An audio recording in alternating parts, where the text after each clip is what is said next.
अस्सलाम वालेकुम दोस्तों, आप सब कैसे हैं? मैं उम्मीद करती हूँ आप सब खैरियत से होंगे। अगर आपको मेरी किसी बात की समझ ना आए तो आप कमेंट्स करके पूछ सकते हैं। आपके कमेंट्स का जवाब ज़रूर दिया जाएगा। अगर आपने मेरा चैनल सब्सक्राइब नहीं किया तो प्लीज़ उसको सब्सक्राइब कर लें ताकि हर नई आने वाली वीडियो से आप बाखबर रह सके। तो चलती हूँ वीडियो की तरफ।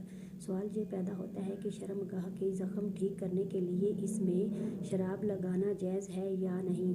अगर औरत अपनी शर्मगाह के अंदर ज़ख्म, सोजन या वर्म जिसके बायस लकोरिया की बीमारी होती है और पेट का मोटापा होता है को ठीक करने की नीयत में शराब को रुई के ज़रिए या सिरिंज के ज़रिए शर्मगाह में लगा सकती हैं।